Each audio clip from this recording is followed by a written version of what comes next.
The fluorescent lights of Walter Reed Medical Center hummed their eternal song, casting pale shadows across the sterile corridors where heroes came to heal and sometimes to fade away. It was in these hallways, smelling faintly of antiseptic and hope, that Lieutenant Sarah Chen first learned what it meant to be truly seen and truly invisible, all at once. Her hands trembled as she adjusted her uniform in the bathroom mirror that October morning. The tremor was barely perceptible to most, just a slight quiver in her fingers as they smoothed the crisp white fabric. But to Sarah, it felt like an earthquake.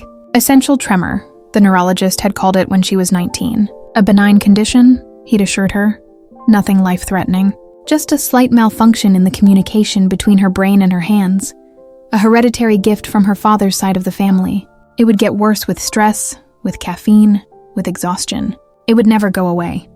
You'll learn to manage it, he'd said, as if managing a betrayal by your own body was as simple as managing a checkbook or a daily schedule. That had been 8 years ago, before nursing school, before the army, before she'd proven to herself and everyone else that steady hands weren't the only thing that made a good nurse. She'd graduated top of her class, earned her commission, and spent 2 years in field hospitals where the chaos of combat medicine left little room for judgment about a slight tremor. When you're triaging blast victims under mortar fire, no one notices if your hands shake while you're saving lives. But Walter Reed wasn't a field hospital. It was a showcase, a place where generals visited and press conferences happened, where every nurse and doctor was expected to represent not just medical excellence, but military perfection. Sarah had been transferred there 3 months ago, a promotion her commanding officer had called it, though it felt more like being placed in a spotlight she'd never asked for. "Lieutenant Chen, you're with me in the ICU today," Major Patricia Holbrook had announced during morning briefing, her voice carrying that particular tone of authority that made even suggestions sound like orders. Major Holbrook was everything the military wanted its nurses to be. Confident, composed, with hands that never wavered and a gaze that could assess a patient's condition from across the room. She wore her 15 years of service like armor, impenetrable and polished. Sarah had nodded, gathering her supplies, trying to ignore the way Captain Derek Morrison smirked from across the nurses' station. Morrison was a surgeon, one of the youngest ever to make captain, and he never let anyone forget it. He had hands that belonged in medical textbooks, steady and sure, the kind of hands that could tie sutures so fine they were nearly invisible. "Think you can handle the ICU, Chen?" Morrison asked, his tone light but his eyes sharp. Some of those patients need delicate care. Steady care. The other nurses nearby had suddenly found their clipboards fascinating.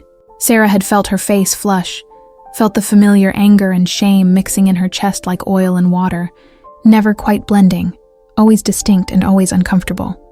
"I can handle it." "Sir," she'd replied, her voice level despite the storm inside. "We'll see," he'd said, turning away. "We'll see." The ICU at Walter Reed was where miracles happened, and where hope went to die, often in rooms right next to each other. Behind one door, a sergeant who'd lost both legs learned to use prosthetics, his laughter echoing down the hall as he joked with his physical therapist.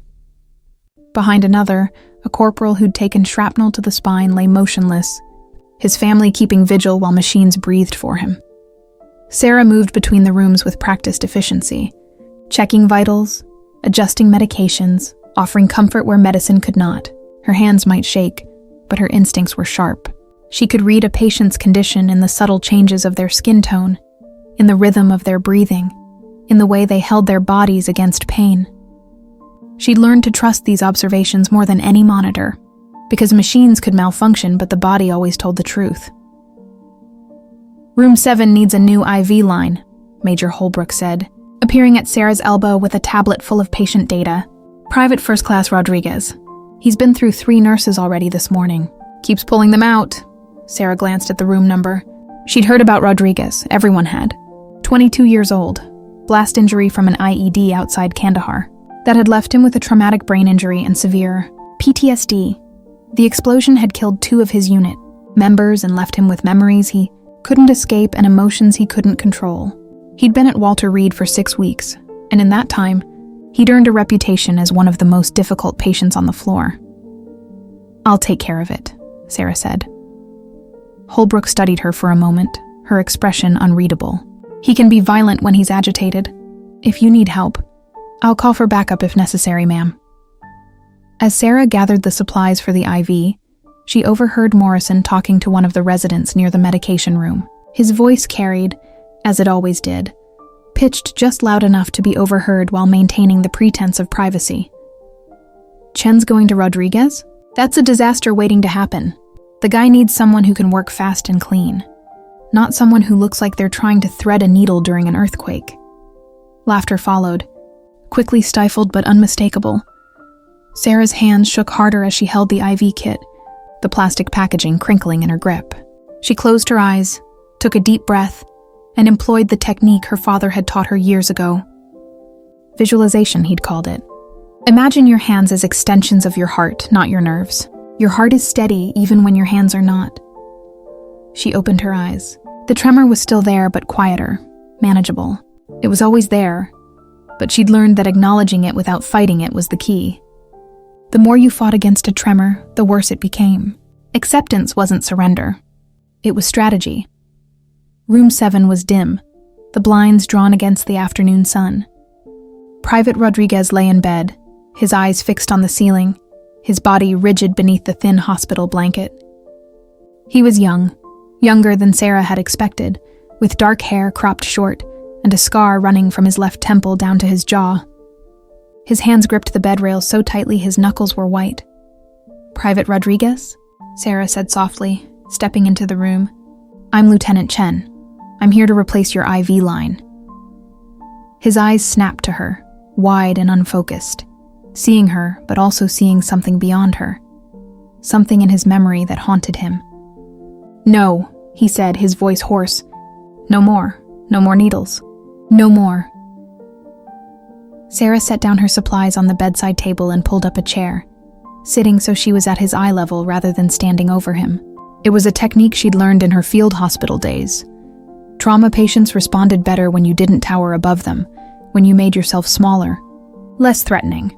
"I understand," she said.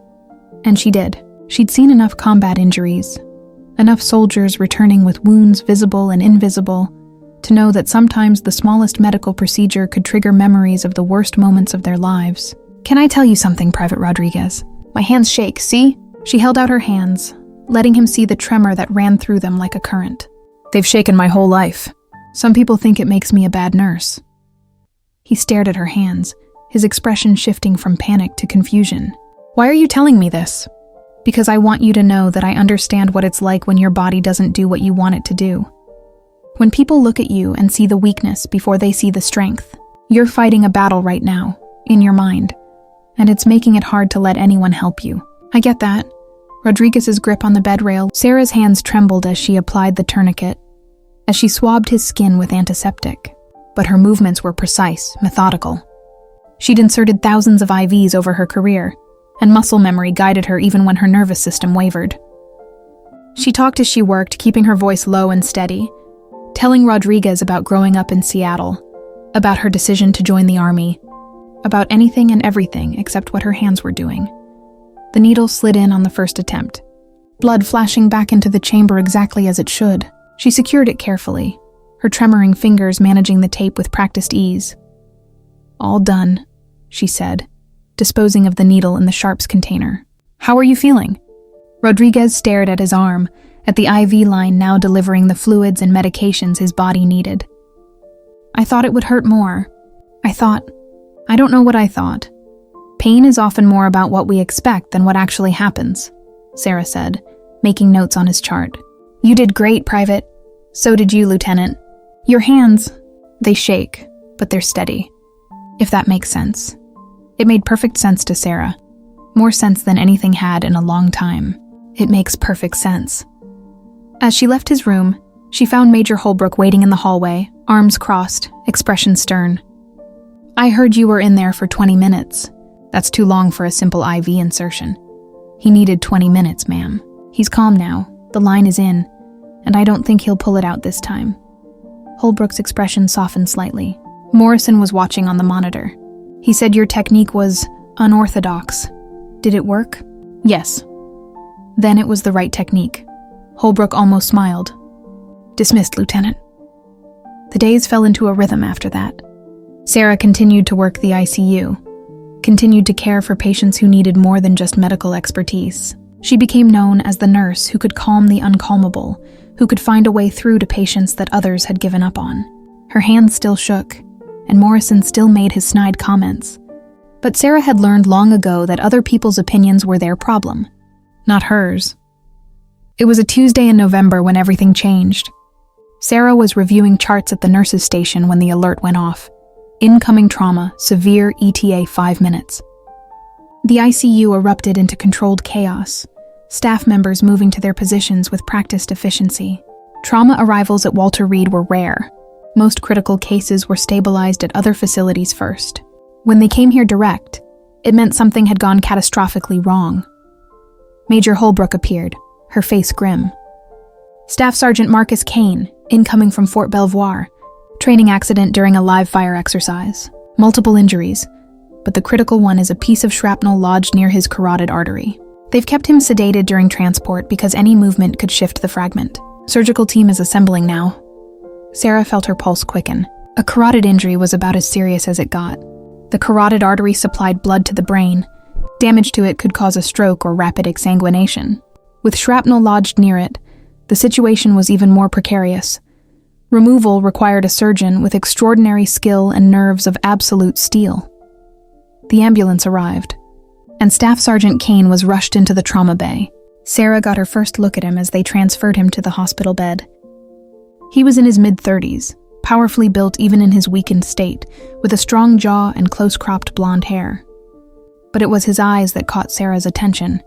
Even sedated, there was an intensity to them, a fighting spirit that refused to be dimmed. The shrapnel was visible, a dark metal fragment protruding from the left side of his neck, positioned at an angle that made Sarah's medical training scream warnings. It was lodged between vital structures, a wrong move away from disaster. Captain Morrison swept into the room with his surgical team, already gowned and gloved. He assessed the injury with quick professional efficiency, his expression grave. "We need to extract it in the OR now," he said. "Every minute we wait increases the risk of the fragment shifting. Get him prepped."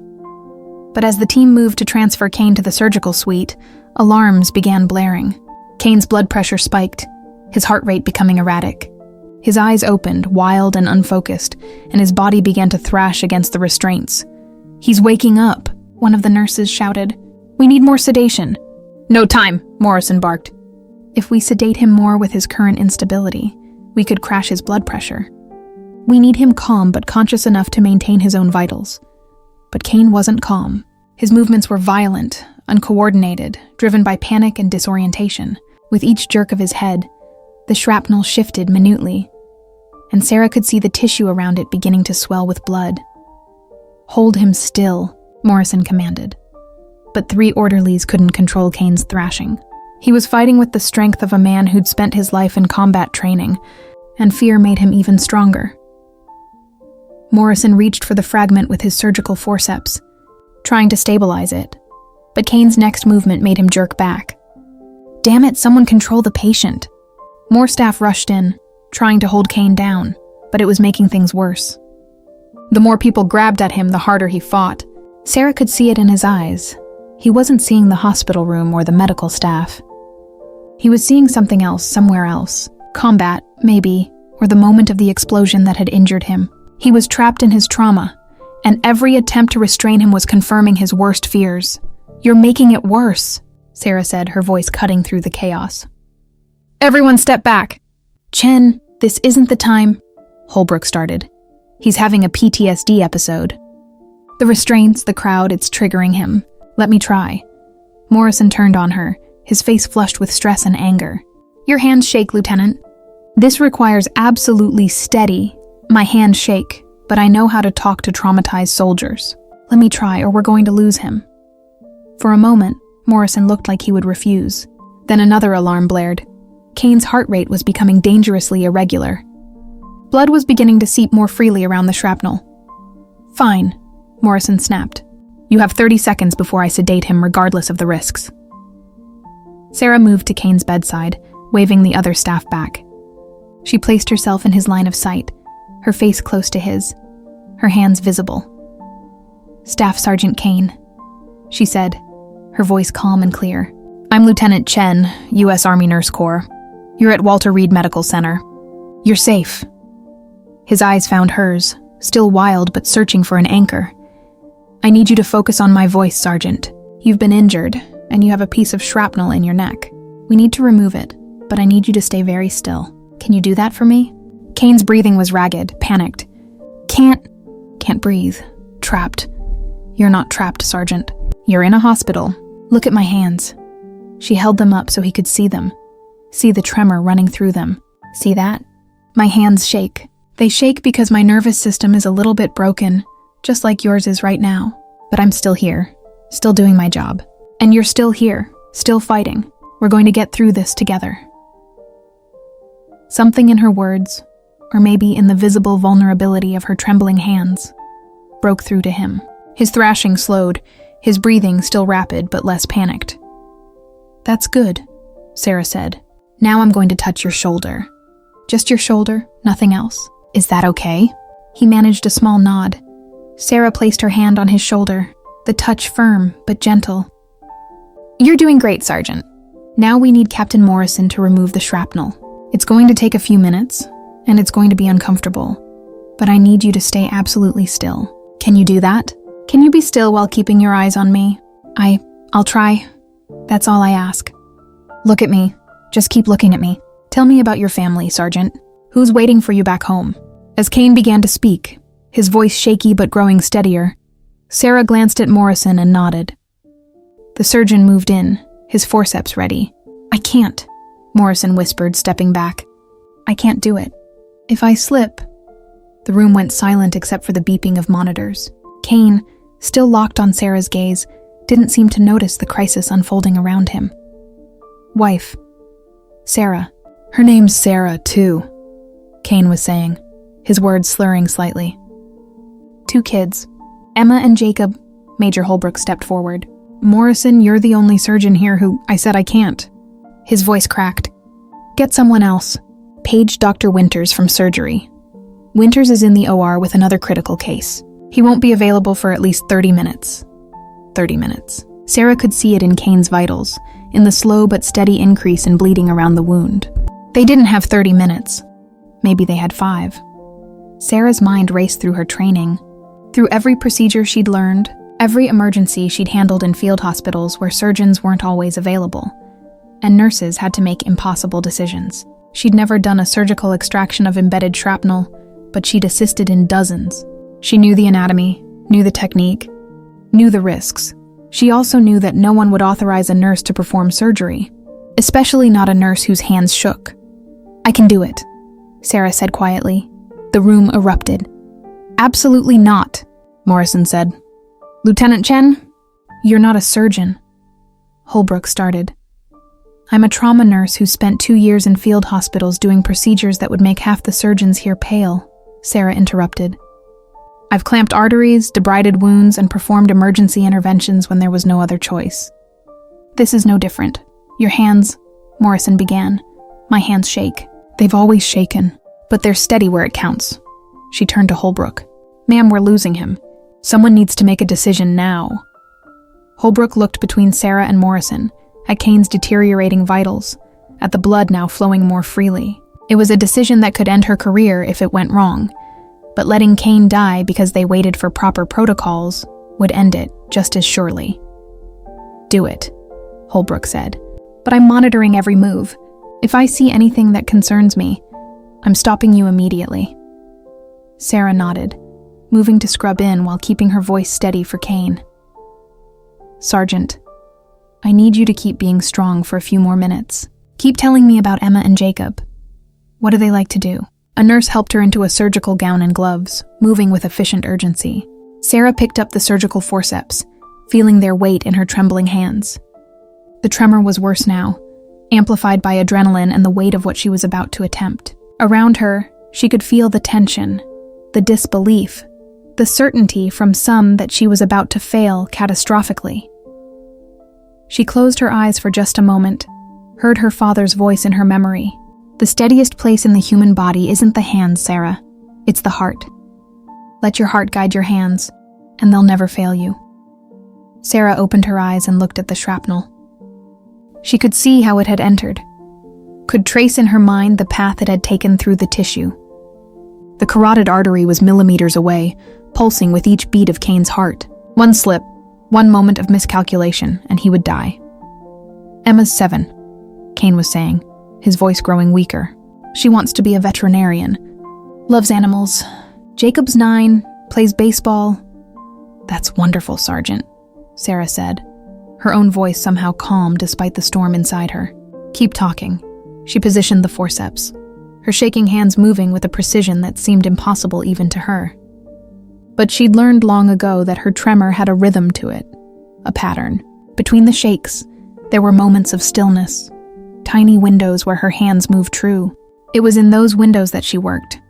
The first touch of the forceps to the shrapnel sent Kane's vitals spiking again, but he kept his eyes on Sarah's face, kept talking about his children. Sarah could feel sweat running down her spine, could hear Morrison's sharp intake of breath behind her. Steady, Holbrook murmured.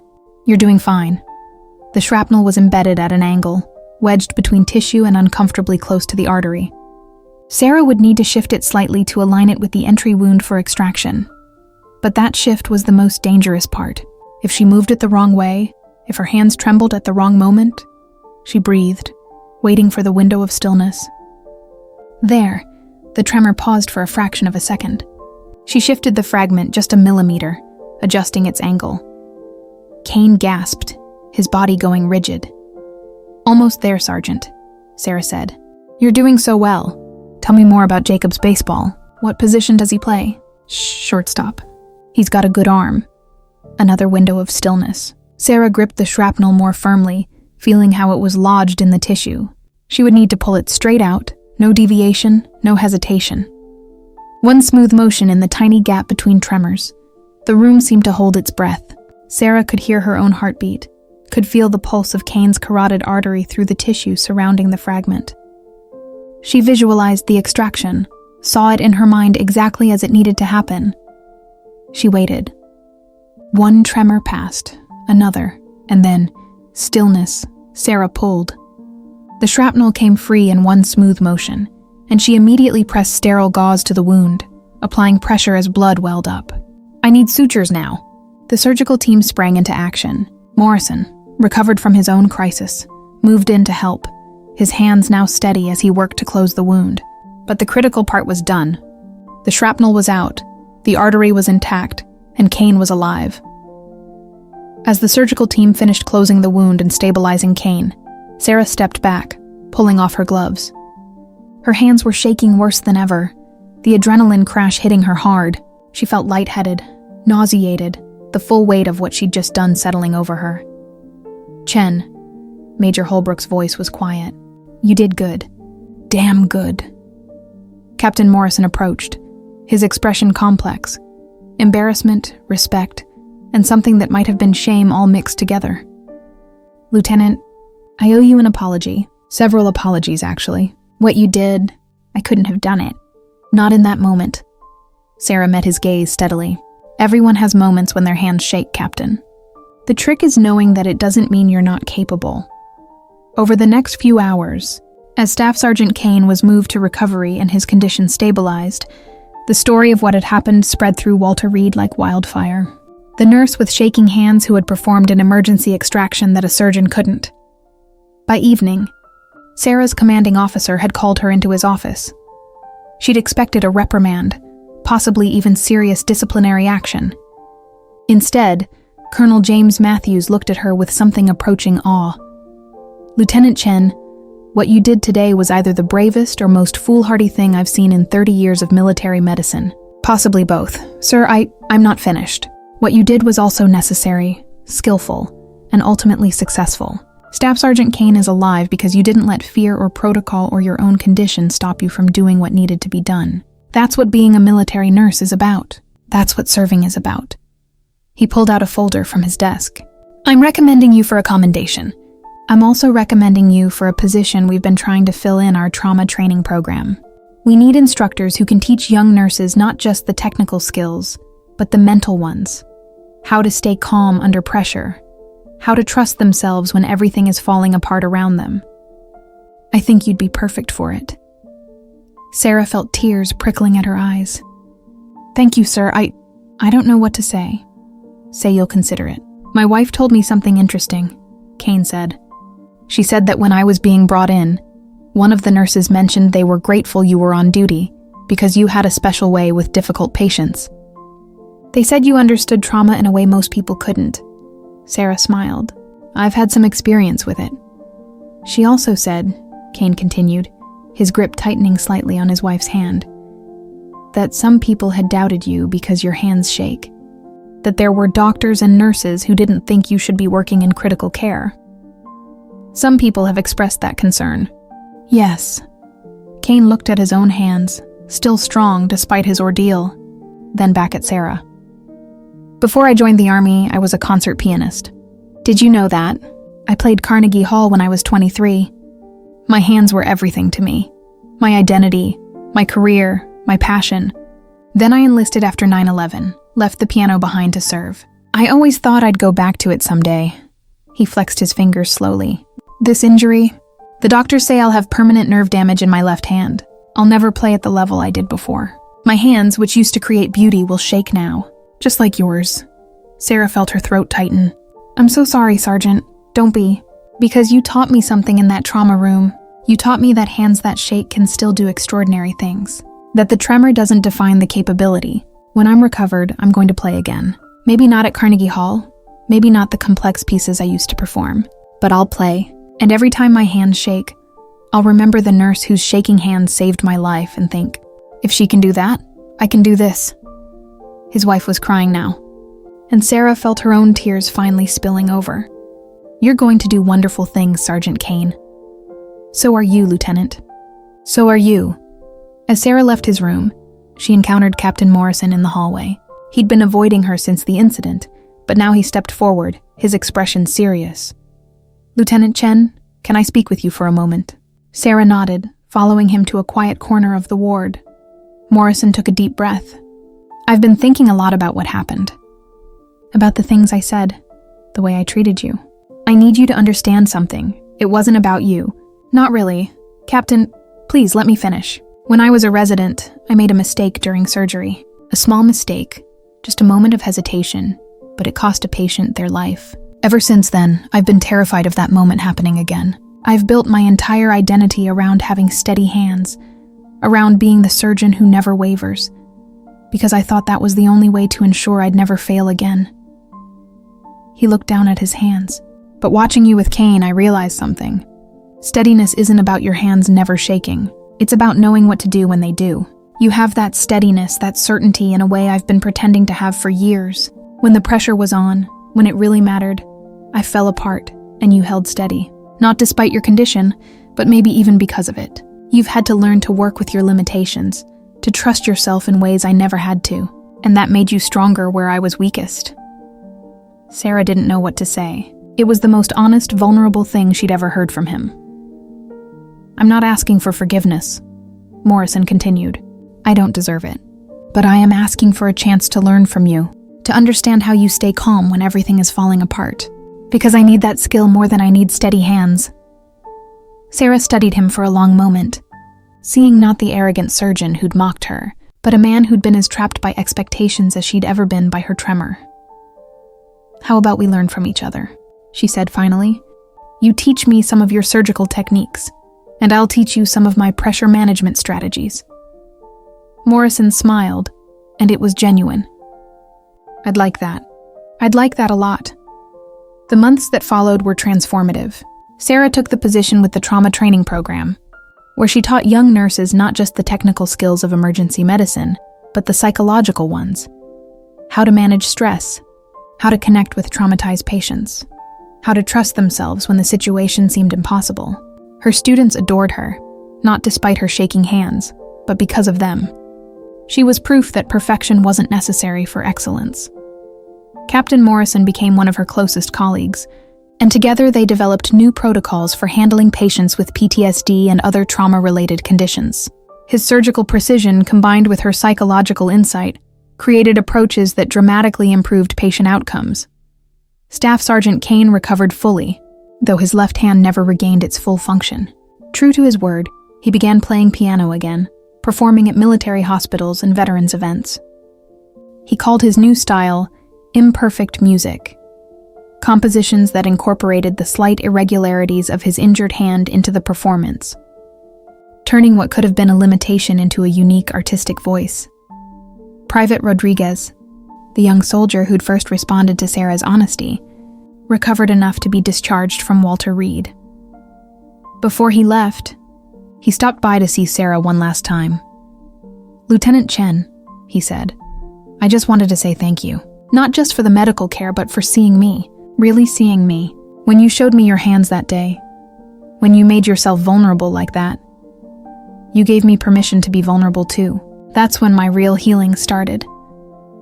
You did the hard work, Private. I just reminded you that you could." "Still," he said, pulling a small envelope from his pocket, "I wrote you a letter. I'm not good with words, but I wanted you to have something to remember that sometimes the people who seem the most broken are actually the strongest." After he left, Sarah opened the letter. Inside was a single piece of paper with shaky handwriting. His hands had their own tremor now, a souvenir from his traumatic brain injury. But the words were clear. "Lieutenant Chen, you taught me that courage isn't about being unafraid or unbroken.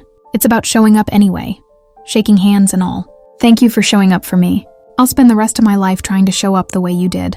PFC Daniel Rodriguez." Sarah kept that letter in her locker, pulling it out on the hard days when her tremor was worse, when the doubts crept in, when she wondered if she was really making a difference. It reminded her that impact wasn't measured in steadiness but in connection, not in perfection but in presence. 1 year after the incident with Staff Sergeant Kane, Sarah was awarded the Army Commendation Medal for her actions that day. The ceremony was held at Walter Reed, with her family present. Her father, whose tremor had worsened with age, but whose pride in his daughter was unmistakable. And her mother, who'd worried every day about Sarah joining the military, but who now beamed with joy. As Sarah stood at attention while Colonel Matthews pinned the medal to her uniform, she thought about all the moments that had led her here. The neurologist's diagnosis that had seemed like a curse, the nursing school professors who'd quietly doubted her, the field hospitals where she'd proven herself over and over, the mockery and the judgment and the constant need to be twice as good, to be considered half as capable. But she also thought about Rodriguez and Kane and all the other patients who'd responded to her not despite her vulnerability but because of it. She thought about the young nurses she was training, teaching them that their worth wasn't measured by their perfection. She thought about Morrison, who'd learned that acknowledging weakness was the first step to real strength. After the ceremony, as Sarah stood with her family, her father pulled her aside. His hands trembled as he reached out to touch the medal on her chest, and she saw tears in his eyes. "I'm sorry," he said quietly. "I'm sorry I gave you this condition. I've carried guilt about it your whole life." Sarah took his shaking hands in her own shaking hands, holding them gently. "Dad, don't apologize. This condition, this tremor, it's not what limited me. It's what made me. It taught me empathy, resilience." They embraced. Two people bound by genetics and love, their tremors synchronizing for a moment in a way that would have been poetic if Sarah had been the type to believe in such things. But she was a nurse, grounded in science and practicality, even if she'd learned that the heart's wisdom often exceeded the mind's logic. The celebration continued around them. Colleagues and patients coming to congratulate her, to shake her trembling hand and thank her for her service. Major Holbrook presented her with a plaque that would hang in the trauma training center. Captain Morrison gave a speech about how working with Sarah had made him a better surgeon, a better officer, and a better man. Even the hospital commander, a stern general who rarely showed emotion, clasped her shoulder and told her she represented the best of what the Army Medical Corps could be. But it was the quiet moment later that evening, as Sarah sat alone in the hospital chapel, that the full weight of the year settled over her. She'd come so close to giving up so many times. There had been nights during nursing school when she'd stared at her shaking hands and wondered if she was being selfish, pursuing a career where steadiness seemed paramount. There had been moments in the field hospitals when exhaustion and stress made her tremor so bad she could barely hold a pen to write notes, let alone perform procedures. There had been countless instances of judgment, subtle and overt, that had worn away at her confidence like water on stone.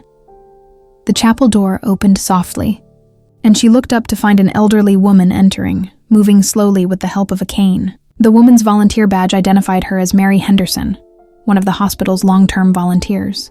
Sarah had seen her around. She spent most of her days visiting patients who had no family, reading to them, listening to their stories, offering comfort in the small ways that medicine couldn't. "I hope I'm not intruding." "Dear," Mary said, her voice carrying the gentle rasp of age. "I saw you slip in here and thought you might like some company. Or I can leave you to your thoughts." "Please stay," Sarah said, genuinely glad for the presence. There was something about Mary that radiated peace, a quality Sarah had always admired, but never quite achieved herself. Mary settled into the pew beside her, her movements careful and deliberate. Up close, Sarah could see that the woman's hands trembled, not with the consistent rhythm of essential tremor, but with the shakier, more irregular tremor of Parkinson's disease. "I saw your ceremony today," Mary said. "Quite an accomplishment. Your parents looked so proud. They've supported me through everything," Sarah replied, "even when it seemed crazy for someone with my condition to pursue this career." Mary smiled knowingly. "Ah yes, your condition. I've heard whispers, over the year you've been here. Some people questioned whether someone whose hands shake should be working in critical care. I imagine you've heard far worse than whispers." Sarah nodded, unsure where this conversation was leading. "I was a surgeon," Mary said quietly, and Sarah's eyes widened in surprise. "Oh, not in the army, civilian practice. I specialized in pediatric cardiothoracic surgery. For 30 years, I held children's hearts in my hands, quite literally, and repaired what was broken. I was good at it. Very good." She held up her trembling hands, watching them shake in the chapel's soft light. "Then, about 15 years ago, I started noticing a tremor. Just slight at first, easy to ignore, but it got worse. Parkinson's disease, they told me. Progressive, incurable. Within 2 years, I couldn't operate anymore. The steadiest hands in my hospital, that's what they used to call me, betrayed me completely." Sarah felt a pang of recognition, of kinship with this woman's loss. "I'm so sorry. That must have been devastating." "It was," Mary agreed. "I went through every stage of grief you can imagine. Denial, anger, bargaining, depression. I was so identified with my work, with my ability to fix the unfixable, that when I couldn't do it anymore, I didn't know who I was. I thought my value, my entire worth as a person, was tied up in what my hands could do." She paused, looking around the chapel with obvious affection. "Then about 10 years ago, I started volunteering here. I thought maybe I could still contribute something, even if I couldn't operate. And you know what I discovered? The most important thing I ever did with my hands wasn't performing surgery. It was holding them." "Holding them?" Sarah asked, holding the hands of frightened patients, holding the hands of grieving family members, holding the hands of young doctors who were questioning their choices, their abilities, their worth. My shaking hands couldn't perform surgery anymore, but they could still offer comfort. They could still communicate care, presence, solidarity. And I realized that maybe, just maybe, shaking hands are better at that than steady ones. Mary reached over and took Sarah's hand in her own. 2 sets of trembling hands, different rhythms, different causes, but united in their imperfection. "When I watch you work," Mary continued, "I see something I wish I'd understood when I was still operating. You've never had the luxury of assuming your hands would always be steady, so you've learned to do something more important. You've learned to connect with your patients as whole human beings, not just as bodies to be fixed. That young man, Rodriguez, who everyone else had written off as too difficult, you reached him. Staff Sergeant Kane, who was having a traumatic breakdown, you calmed him. And that surgeon, Morrison, who'd built his entire identity on never showing weakness, you taught him that vulnerability is strength." Sarah felt tears streaming down her face, the emotion of the day finally breaking through her careful composure. "But it's so hard sometimes. The judgment, the doubt, the constant need to prove myself. Some days I'm so tired of fighting." "Of course you are," Mary said gently. "But here's what I learned in my 78 years on this earth. The things worth doing are always hard. Easy doesn't build character. Easy doesn't change lives. You know what changes lives? Showing up despite the difficulty, persisting despite the doubt, offering your imperfect, trembling hands in service anyway. They sat together in comfortable silence for a while. Two women separated by decades and careers, but connected by the shared experience of hands that wouldn't quite obey. Finally, Mary spoke again. I want to tell you something I've never told anyone here. When I had to stop operating, I went through a very dark period. I'm talking about contemplating whether life was worth living if I couldn't do the one thing I thought defined me. I was standing on my apartment balcony one night, seriously considering whether the world would be better off without a washed-up surgeon who couldn't even hold a coffee cup without spilling it. Sarah turned to her in shock, and Mary nodded sadly. It's true, but that night I got a phone call. It was from a mother whose child I'd operated on 15 years earlier. She was calling to tell me that her daughter had just graduated from medical school and was specializing in pediatric cardiology. She wanted to thank me, not just for saving her daughter's life, but for holding her hand in the waiting room during the surgery. She said I'd told her, steady hands can repair a heart, but steady hearts can heal everything else. Mary's eyes glistened with tears at the memory. I didn't even remember saying that. But this woman had carried those words with her for 15 years, had passed them on to her daughter, who was now going to spend her career healing children. And I realized something. The surgeries I performed saved lives, and that was important. But the moments of human connection, those saved souls, including mine. That's beautiful, Sarah whispered. What I'm trying to tell you, dear Sarah, is that your shaking hands are not your weakness. They're your superpower. They've forced you to develop skills that surgeons with perfectly steady hands might never learn. Empathy, connection, resilience, humility, these are the things that make you extraordinary. Don't ever let anyone convince you otherwise. Mary stood slowly, leaning on her cane. Now I'll leave you to your thoughts. But remember, the steadiest thing about you isn't your hands. It's your heart, your commitment, your courage. Those never waver, even when everything else does.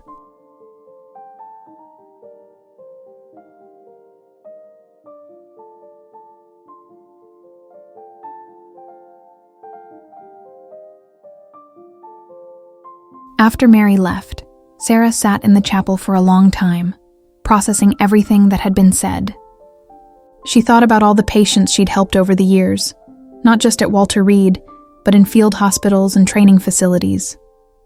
She thought about the young nurses she was mentoring, who were learning that their imperfections could be their greatest teaching tools. She thought about her father, who'd lived his entire life with the same tremor and had raised a daughter strong enough to turn it into an asset. And she thought about the future, about all the lives she had yet to touch, the battles yet to fight, the moments yet to prove that steadiness of character mattered more than steadiness of hand. 6 months later, Sarah stood in front of a lecture hall filled with new Army nursing recruits. It was the largest class she'd taught yet, 60 young men and women who'd chosen to dedicate their lives to military medicine. They looked at her with a mixture of eagerness and nervousness. These fresh faces who had no idea what awaited them in field hospitals and combat zones, and the countless small crises that would test their resolve. Sarah held up her hands, letting them see the tremor clearly. My hands shake, she said simply. They've shaken my entire life, and they'll shake for the rest of it. Some of you might be wondering why the Army would put someone with shaking hands in charge of teaching you critical care procedures. That's a fair question, and I'm going to answer it by telling you a story. She told them about Private Rodriguez, about Staff Sergeant Kane, about the moment she'd extracted shrapnel with hands that trembled, but a heart that remained steady. She told them about Captain Morrison and his own crisis of confidence, about Mary Henderson and her wisdom born from loss. She told them about every patient who'd taught her that medicine wasn't just about technical perfection, but about human connection. Here's what I need you to understand, Sarah said, her voice carrying to every corner of the lecture hall. Every single one of you has something about yourself that you think disqualifies you from being a great nurse. Maybe it's a physical condition like mine. Maybe it's anxiety or dyslexia or a stutter. Maybe it's your background, your education, your age, your gender, your race. Maybe you just feel like you're not smart enough, not strong enough, not enough of something. She paused, making eye contact with as many students as she could. I'm here to tell you that the thing you think disqualifies you, that's exactly what's going to make you extraordinary, because it's taught you something that people who've never struggled can't understand. It's taught you empathy, resilience, and humility. It's taught you that perfection isn't the goal. Connection is. Presence is. Showing up, even when it's hard, especially when it's hard. That's what being a military nurse is about. A young woman in the front row raised her hand tentatively. Sarah nodded at her. Lieutenant Chen, I have asthma, the woman said, her voice barely above a whisper. I almost didn't enlist because I was afraid it would limit what I could do. I'm terrified I won't be able to keep up with everyone else. Sarah smiled. What's your name? Private Emma Locke, ma'am. Private Locke, I want you to do something for me. I want you to tell everyone here one thing you've learned because of your asthma. One skill or quality you've developed that people without asthma might not have. Emma thought for a moment. I guess I'm really good at reading my body's signals. I have to pay attention to my breathing, to how I'm feeling, so I know when I need to slow down or take medication. I'm always monitoring myself. That's exactly right, Sarah said. You've developed body awareness and self-monitoring skills that most people your age don't have. Do you know what that's going to make you? An excellent trauma nurse. Because trauma nursing is all about reading subtle signals, noticing small changes before they become big problems, trusting your instincts about what a patient's body is telling you. Your asthma hasn't limited you. It's prepared you. She could see the shift in Emma's posture, the way the young woman sat up straighter, saw herself differently. Other hands went up around the room. A young man admitted he'd struggled with depression and was worried about the stress of military medicine. A woman revealed she had hearing loss in one ear and feared it would make her a liability. Another confessed to having ADHD and worrying she wouldn't be able to focus during emergencies. One by one, Sarah helped them reframe their perceived weaknesses as potential strengths. The young man with depression had developed emotional intelligence and empathy that would help him connect with patients struggling with mental health issues. The woman with hearing loss had learned to be incredibly observant visually, compensating for what she couldn't hear by noticing everything she could see, a skill that would make her excellent at patient assessment. The woman with ADHD had learned to thrive in high-stimulation environments where others became overwhelmed, perfect for combat medicine. Here's the secret they don't tell you in medical school, Sarah said as the class drew to a close. The best healthcare providers aren't the ones who are perfect. They're the ones who've faced their own struggles and learned to transform them into compassion. Your patients won't remember if your hands were steady or your technique was flawless. They'll remember if you saw them, really saw them, as complete human beings worthy of dignity and care. After class, several students lingered to talk with her. Emma Locke was among them, her eyes bright with determination. Lieutenant Chen, thank you, she said. I've been terrified since I enlisted that I'd made a mistake, that I wasn't cut out for this. But hearing you talk about your tremor, about turning it into something positive, it makes me think, maybe I can do this after all. You can absolutely do this, Sarah assured her. And you're going to do it brilliantly, in your own unique way. Just promise me something? Anything, ma'am. When you meet other nurses who are struggling, who think they're not good enough because of something beyond their control, pay it forward. Share your story. Help them see their strength. That's how we build a better medical corps, one honest conversation at a time. Emma nodded solemnly. I promise. That evening, Sarah returned home to her small apartment near the base. It was a modest place, filled with medical textbooks and framed photos from her deployments. She made herself dinner, her hands shaking as they always did when she was tired, but the movements were practiced, efficient. She'd long since learned to adapt her environment to accommodate her tremor. Heavier dishes that were harder to knock over, sippy cup-style travel mugs instead of open cups, 100 small modifications that made life easier. Her phone buzzed with a text message. It was from Staff Sergeant Kane. Concert tonight at the Veterans Center. Would mean a lot if you could come. I'm playing a piece I wrote. It's called Steady Heart. 3 guesses what inspired it. Sarah smiled and texted back her confirmation. An hour later, she was sitting in a small auditorium filled with veterans, their families, and hospital staff. The stage was simple, just a piano and a microphone. When Kane walked out, the audience erupted in applause. He'd recovered remarkably well, though Sarah could see he still moved with some stiffness. The physical therapy not quite able to restore everything the injury had taken. Kane sat at the piano, his hands resting on the keys. In the spotlight, Sarah could see the slight tremor in his left hand, the subtle shake that would be his permanent companion. "Before I play," Kane said into the microphone, "I want to tell you about the woman who saved my life. Lieutenant Sarah Chen is here tonight, and I want her to know that this piece is dedicated to her.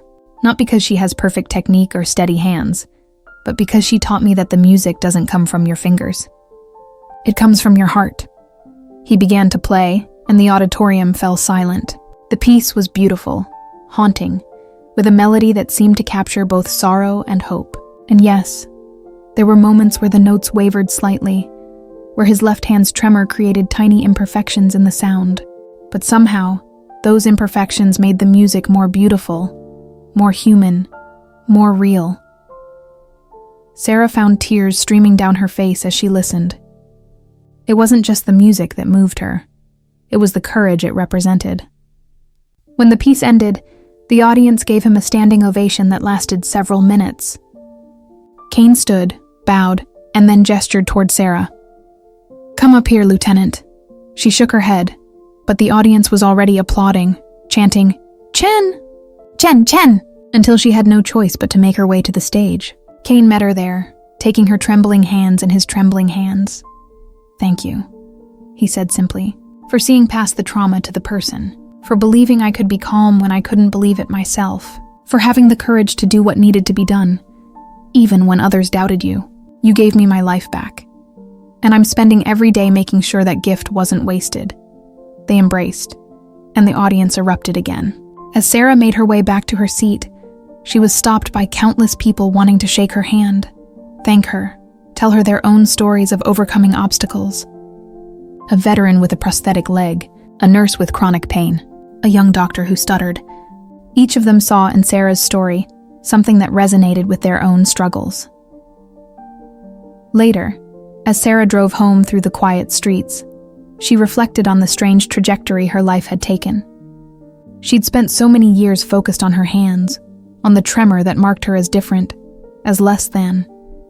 She'd internalized so much judgment, so much doubt, and yet those same shaking hands had saved lives, had offered comfort, had done extraordinary things that steady hands could not.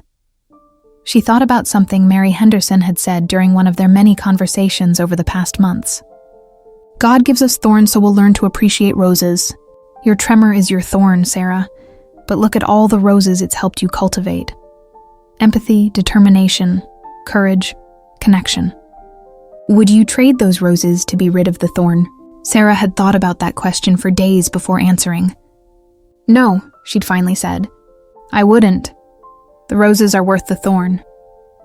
Now, driving through the night, she realized something else.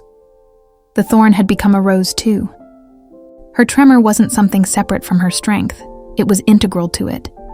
She was a great nurse, not despite her shaking hands, but, in many ways, because of them. The years continued to pass, each one bringing new challenges and new triumphs. Sarah was promoted to captain, then major. Her trauma training program became nationally recognized, with nurses from civilian hospitals requesting permission to attend her courses. She published papers on treating patients with PTSD, on the importance of vulnerability in medical practice, on techniques for healthcare providers with physical limitations.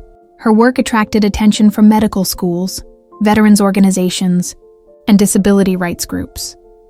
But despite the accolades and the growing reputation, Sarah remained grounded in the daily work of nursing. She still spent time in the ICU, still connected with patients one-on-one, still reminded herself that the real measure of success wasn't awards or publications. It was whether the person in front of her felt seen, heard, and cared for. On a cold December morning, 5 years after the incident with Staff Sergeant Kane, Sarah received a letter. It was from Emma Locke, the young nursing student with asthma who'd been in her very first teaching class. The letter was thick, multiple pages of careful handwriting. "Dear Major Chen," it began, "I'm writing to you from a field hospital in East Africa, where I'm deployed as part of a humanitarian mission. Remember when I was terrified that my asthma would limit what I could do? Well, I've just completed my first month in one of the most challenging environments imaginable. High altitude, dusty conditions, limited resources. And I'm thriving. You were right about everything. My asthma taught me to monitor myself and others carefully, to recognize subtle signs of distress, to adapt quickly when things aren't working. Those skills have made me an asset here, not a liability. Last week, I noticed a colleague showing early signs of altitude sickness before anyone else did, probably because I'm so attuned to breathing issues. We got her treatment immediately, and the senior doctor said my quick observation likely prevented a serious medical emergency. But more importantly, you taught me to see my perceived weakness as a strength. That lesson has transformed how I approach everything. When I encounter patients who are struggling with their own limitations, and we see a lot of that here, people with disabilities trying to access healthcare in areas with almost no infrastructure, I understand them in a way I never would have without my own challenges. I wanted you to know that I'm paying it forward, just like I promised. I'm mentoring junior nurses, sharing my story, helping them see that their struggles can be their superpowers. Because you did that for me, and it changed my life. Sarah finished the letter with tears in her eyes. This was the real legacy, she realized, not the medals or the promotions or the published papers. It was the ripple effect of one person helping another find their strength, who then helped someone else, who then helped someone else. It was an endless chain of compassion and courage, spreading outward in ways she could never fully measure or understand. She thought about Private Rodriguez, who'd gone on to become a peer counselor for veterans with PTSD. He'd told her in his last email that he was helping dozens of soldiers who were struggling with the invisible wounds of war, using his own vulnerability as a bridge to their healing. She thought about Captain Morrison, who'd become one of the military's leading advocates for mental health support for medical personnel. He regularly gave talks about his own moment of crisis, about learning that asking for help was strength, not weakness. He credited Sarah with teaching him that lesson, though she maintained that he'd taught himself. She'd just held up the mirror. She thought about Mary Henderson, who'd passed away peacefully the previous year at age 84. At her memorial service, the chapel had been packed with former patients, volunteers, and medical staff, all sharing stories of how Mary's shaking hands had offered them comfort in their darkest moments. Her daughter had asked Sarah to speak, and she'd talked about the conversation in the chapel, about Mary's wisdom regarding steady hearts and trembling hands.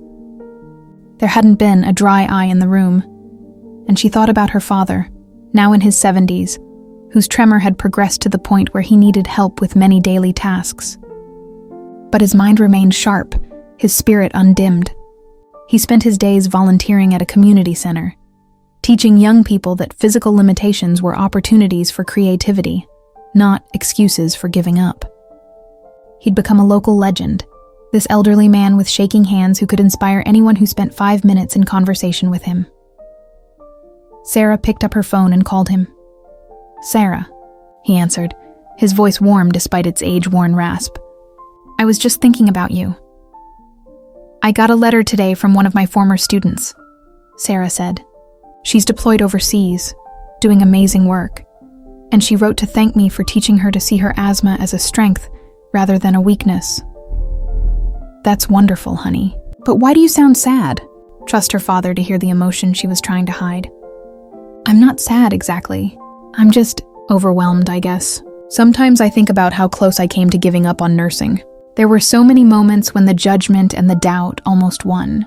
And if they had, I wouldn't have been there for Rodriguez or Kane or Emma or any of the others. All those lives that were touched because I didn't quit. They almost didn't happen because I almost surrendered to other people's limited vision of what I could be." Her father was quiet for a moment. "Sarah, do you remember when you were 10 years old and you wanted to play violin?" She did remember. She'd been fascinated by the instrument, had begged for lessons. But her tremor had made it nearly impossible. The bow had wavered. The notes had come out shaky and inconsistent. After 3 months of increasingly frustrated practice, she'd quit, devastated by her inability to make the beautiful music she heard in her head. "Let me finish. The fact that you almost gave up on nursing but didn't, that wasn't an accident, Sarah. That was your character, your determination, your refusal to accept other people's limitations. Yes, you were close to quitting, but you didn't quit. That's what matters. Not how close you came to failing, but that you ultimately chose to succeed. Sarah felt something release in her chest, a tension she hadn't realized she'd been carrying. "When did you get so wise?" "I've always been this wise," her father chuckled. "You're just finally old enough to recognize it. Now when are you coming to visit? I want to show off my daughter, the decorated Army major, to all my friends at the community center." "Soon," Sarah promised. "Next month during my leave. I'll come home." "Good. And Sarah, I'm proud of you. More proud than words can express. You took the thing I felt most guilty about giving you, this tremor, and you turned it into your superpower. You're my hero." After they hung up, Sarah sat with those words, letting them sink in. Her father's hero, not despite his genetic gift of essential tremor, but because she'd transformed it into something meaningful. That night, Sarah attended a formal dinner at Walter Reed, a ceremony honoring medical personnel who'd made significant contributions to military medicine. She wore her dress uniform, the medals on her chest representing years of service, sacrifice, and success. As she mingled with colleagues and commanding officers, she noticed a young lieutenant standing alone near the wall, looking uncomfortable and out of place. Sarah made her way over. "Lieutenant, I don't think we've met. I'm Major Sarah Chen." The young woman snapped to attention, then relaxed when Sarah smiled warmly. "Lieutenant Rebecca Torres, ma'am. I just transferred here last week. Welcome to Walter Reed. How are you settling in?" Torres hesitated, then seemed to decide on honesty.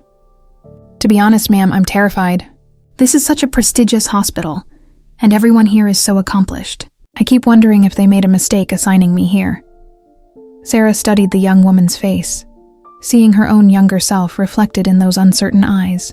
"Can I tell you something, Lieutenant Torres? Everyone in this room has felt exactly what you're feeling right now. The difference between people who thrive and people who merely survive isn't confidence, it's courage. The courage to show up despite the fear, to be honest about your struggles, to ask for help when you need it. That's easier said than done, ma'am. You're absolutely right. It's much easier said than done, but that's what makes it worth doing." Sarah held out her hands, letting Torres see the tremor. "See that? My hands have shaken my entire career. There have been countless moments when people doubted me, when I doubted myself, when it seemed impossible that I could succeed. But I'm still here, not because I was perfect, but because I refused to let other people's doubts become my reality." Torres stared at Sarah's hands, then at her face, then at the medals on her chest. "You're Major Chen. I've heard about you. Everyone's heard about you. You're the one who extracted shrapnel from that staff sergeant when no one else could. I'm the one who did what needed to be done. Just like you'll do what needs to be done when your moment comes. Trust yourself, Lieutenant. You're here because you've earned it. Now, let's get you introduced to some people who can help you settle in." As Sarah guided Torres around the room, making introductions and offering encouragement, she felt a profound sense of gratitude. Gratitude for every challenge that had shaped her, for every person who doubted her and made her stronger, for every patient who trusted her with their care and their stories, for every colleague who'd learned to look past surface differences to see character and capability. The dinner proceeded with speeches and awards, recognition for research and battlefield heroism. When they called Sarah's name to present her with a Distinguished Service Award, she walked to the stage with her head high and her hands trembling as they always did. The commanding general shook her hand, his grip firm and respectful. "Major Chen," he said, his voice carrying through the microphone, "your service to the Army Medical Corps has been extraordinary. But what makes you truly exceptional is how you've transformed what many would consider a limitation into a teaching tool. You've shown countless soldiers and healthcare providers that diversity in all its forms, including different physical abilities, makes our military medicine stronger, not weaker. Your courage and your compassion have saved lives and changed lives. On behalf of the United States Army, thank you." As Sarah accepted the award, she looked out at the audience. She saw Lieutenant Torres watching with shining eyes. She saw colleagues she'd worked with, taught, learned from. She saw patients she'd cared for, now recovered and returned to duty, or retired and rebuilding civilian lives. And in the back of the room, she saw her father, her mother and her siblings all beaming with pride. She thought about speaking, about making some inspirational statement that would be remembered and quoted. But in the end, she simply said, "Thank you. It's been the greatest honor of my life to serve alongside all of you. And to anyone out there who thinks their differences disqualify them from doing extraordinary things, they don't. They're exactly what qualifies you. Trust your journey, even when the path is uncertain, especially when the path is uncertain." The applause was thunderous, sustained, heartfelt. Later that night, Sarah returned to her apartment and opened her laptop. She began writing, something she'd been contemplating for months, but hadn't had the courage to start. A memoir, but more than that. A guide for healthcare providers with physical limitations. A combination of her personal story and practical advice for navigating a profession that often demanded physical perfection. Her hands trembled over the keyboard, but the words flowed anyway. She wrote about the young Sarah who'd received a diagnosis that felt like a curse. About the nursing student who'd faced skepticism and doubt. About the field hospital nurse who'd learned that chaos and compassion could coexist. About the Walter Reed nurse who'd extracted shrapnel with shaking hands and a steady heart. But she also wrote about Rodriguez and Kane and Emma and all the others whose stories had intertwined with hers, creating a tapestry of struggle and triumph that was so much richer than any individual thread.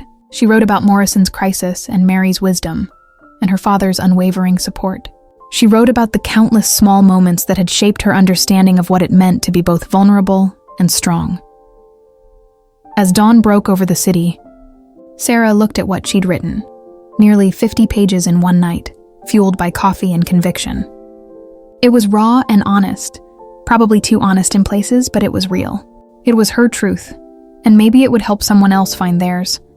She titled the document, "Steady Heart, Finding Strength in Unexpected Places," and saved it, promising herself she'd continue working on it, would see it through to publication. Because if there was one thing she'd learned over the years, it was that stories had power. They could transform how people saw themselves, could turn perceived weaknesses into recognized strengths, could build bridges of understanding across seemingly insurmountable divides. The book was published 18 months later, just as Sarah was preparing for another deployment, this time to train medical personnel at a new field hospital being established in response to an international crisis. The publication was small at first, mainly picked up by military and medical communities. But word spread, and soon civilian healthcare providers were reading it, sharing it, finding in Sarah's words permission to be imperfect and powerful simultaneously.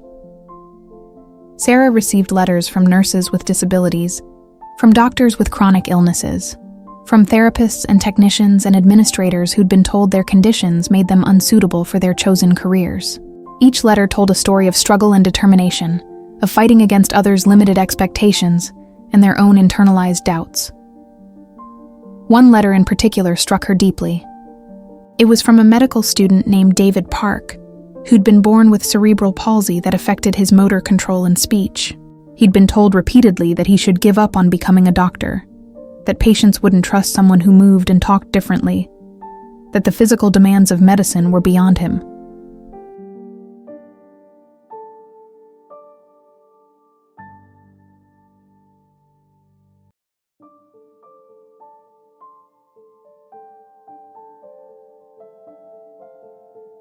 "Your book changed everything for me," he wrote.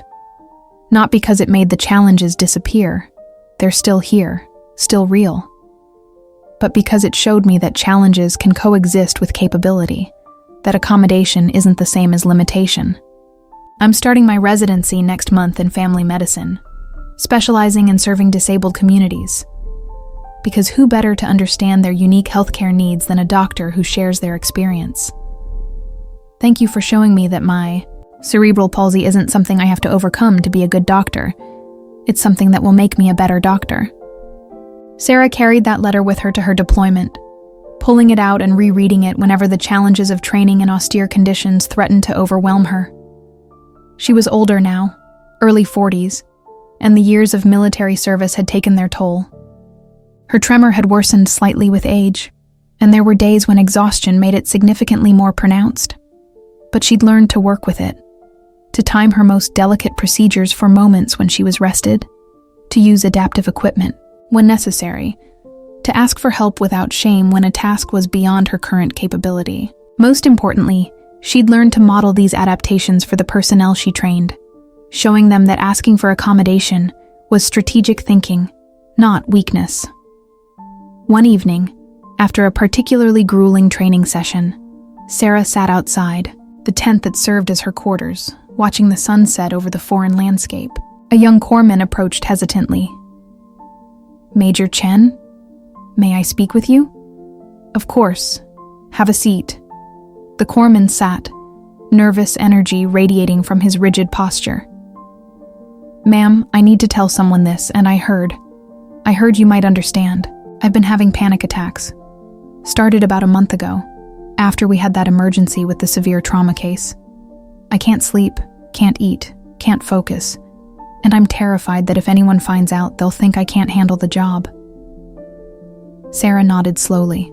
"Are you having a panic attack right now?" "No, ma'am. But I feel like one could hit at any moment. It's like walking on a tightrope all the time."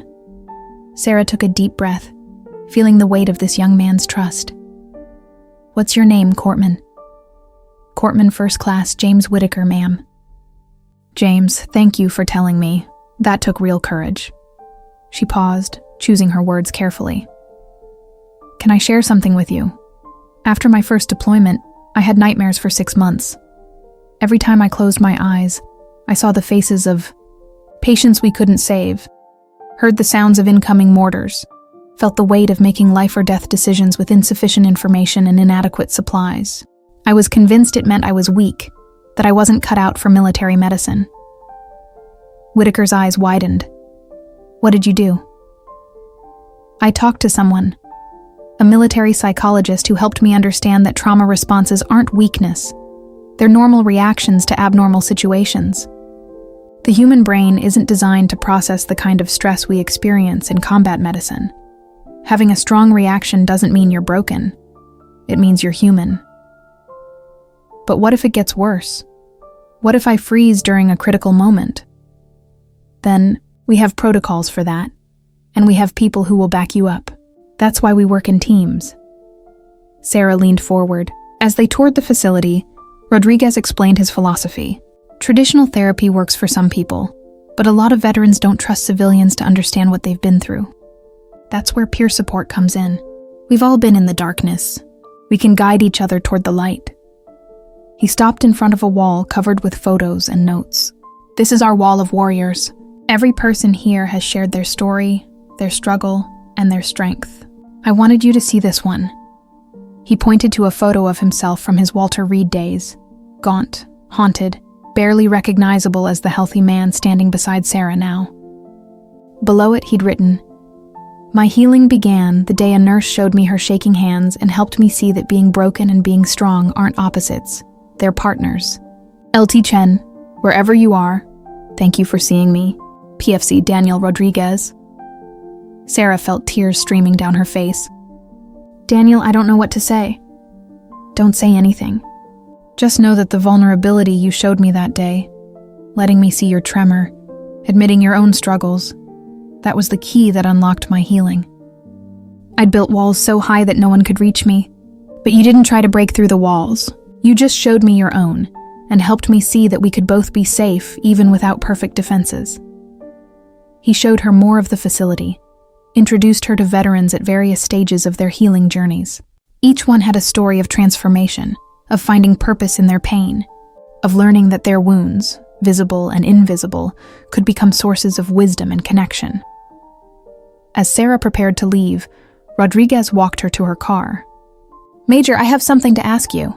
We're hosting a gala next month to raise funds for expanding the center. Would you be willing to speak? Share your story? I think it would mean a lot to our community to hear from someone who's navigated her own challenges so successfully." "Of course," Sarah agreed. "It would be my honor." The gala was held on a cool October evening in a hotel ballroom, decorated elegantly but not ostentatiously. Sarah wore her dress uniform, the ribbons and medals on her chest representing a career of service she was increasingly proud of. The room was filled with veterans, their families, donors, and community supporters. When Rodriguez introduced her, the applause was warm and sustained. Sarah walked to the podium, her hands trembling as they rested on its surface. She looked out at the sea of faces, some young, some old, some carrying visible scars, all carrying invisible ones. "Good evening," she began. "My name is Major Sarah Chen, and my hands shake. They've shaken my entire life, and they'll shake until the day I die. For years, I thought this tremor was my greatest weakness. I was wrong. It's my greatest teacher." She told her story, the condensed version, touching on the key moments that had shaped her understanding of strength, vulnerability, and service. She talked about Rodriguez and Kane and all the others who'd taught her that healing was a collaborative process, that helper and helped were roles that shifted and blended, that everyone had something to offer and something to learn. "I used to think," Sarah said, "that to help people I needed to have all the answers, to be perfect, to never show weakness. But what I've learned over nearly 2 decades of military nursing is that perfection is isolating. Vulnerability is connecting. When I showed Private Rodriguez my shaking hands all those years ago, I wasn't trying to make a point or teach a lesson. I was just being honest. But that honesty created a bridge where perfect competence would have built a wall." She paused, looking directly at the veterans in the audience. "Many of you are struggling right now. Maybe with PTSD, maybe with physical injuries, maybe with the challenge of translating your military experience into civilian life. Maybe you're feeling like you're not enough, like you're broken, like the best parts of you got left behind in combat zones or hospital rooms." I want you to hear this. You are not broken. You are breaking open, and sometimes breaking open is how the light gets in. The room was silent, everyone hanging on her words. Your struggles have given you something precious. Empathy, resilience, perspective, strength that can only come from surviving the unsurvivable. Don't hide those struggles. Don't be ashamed of them. Transform them. Share them. Use them to connect with others who are suffering. To light the way for people still lost in darkness. That's what Daniel Rodriguez has done. That's what Marcus Kane has done. That's what countless veterans in this room are doing every day. You're taking your pain and turning it into purpose, your wounds into wisdom. Sarah held up her hands, letting everyone see the tremor clearly. These hands have saved lives. Not despite their shaking, but with it, through it, because of it. Because these hands taught me humility, taught me adaptation, taught me that there are many ways to be strong, and none of them require perfection. Your wounds, whatever they are, can teach you the same lessons. Let them, and then teach others. The standing ovation lasted several minutes. People were crying, embracing, nodding in recognition of shared experience. After the formal program ended, Sarah was surrounded by people wanting to thank her, to share their own stories, to ask for advice, or simply to be seen by someone who understood. One elderly woman waited patiently until the crowd thinned. When she finally approached, Sarah recognized her immediately. It was Mary Henderson's daughter. "Major Chen, I'm Rebecca Henderson. We met briefly at my mother's memorial service. I wanted to give you something." She handed Sarah a small box. Inside was a delicate silver bracelet engraved with words: "Steady hearts, trembling hands, unshakable souls." "My mother had this made shortly before she died," Rebecca explained. "She told me to give it to you when the time was right. She said you'd know what it meant." Sarah's vision blurred with tears as she fastened the bracelet around her wrist, feeling its weight settle against her skin. Mary, who'd understood so deeply the journey from surgical precision to human connection, who'd shown Sarah that endings could be transformed into new beginnings. "Thank you," Sarah whispered. "Your mother was extraordinary." "So are you, Major. So are you." The months following the gala brought unexpected opportunities. Sarah's book gained wider recognition, eventually landing on several bestseller lists in the medical and memoir categories. She was invited to speak at medical schools, nursing conferences, and disability rights events. Each speaking engagement brought new connections, new stories, new reminders of why this work mattered. But Sarah remained committed to her primary calling: direct patient care and training. She turned down lucrative offers from civilian hospitals and speaking agencies, choosing instead to continue her military service. There were still soldiers who needed care, still nurses who needed training, still moments where her specific combination of technical skill and hard-won wisdom could make the difference between life and death. On the 10th anniversary of the day she'd Extracted shrapnel from Staff Sergeant Kane, Sarah received an unexpected package. Inside was a framed photograph taken on that day. She hadn't even known someone was documenting the moment. The photo showed her standing beside Kane's bed, her trembling hands visible as they held surgical instruments, her face a mask of fierce concentration. Below the photo was a plaque with an inscription, "To Major Sarah Chen, whose shaking hands and steady heart saved my life and taught me that courage isn't the absence of fear or imperfection. It's showing up with both and doing what needs to be done anyway. With eternal gratitude, SSG Marcus Kane, Ret." Sarah hung the photo in her office at Walter Reed, where it joined dozens of other mementos from patients, students, and colleagues. Each one told a story of transformation, of finding strength in unexpected places, of learning that the things that make us different are often the things that make us extraordinary. That evening, Sarah sat at her desk and opened her laptop. She'd been working on a follow-up book. This one focused specifically on training protocols for healthcare providers with disabilities. It was technical in places, personal in others, a blend of evidence-based practice and lived experience. She typed steadily, her shaking hands somehow finding the right keys. The tremor that had once seemed like such an obstacle now simply part of who she was. Neither ignored nor emphasized, just acknowledged and accommodated. Her phone rang. It was Lieutenant Torres, who'd been that frightened young officer at the formal dinner years ago. "Major Chen, I hope I'm not calling too late." "Not at all. How are you, Rebecca?" "I'm good. Really good, actually. I just completed a complex procedure. A central line placement on a patient with very difficult anatomy. Everyone was concerned it would take multiple attempts, but I got it on the first try. And afterward, the attending physician asked me how I stayed so calm under pressure." "What did you tell him?"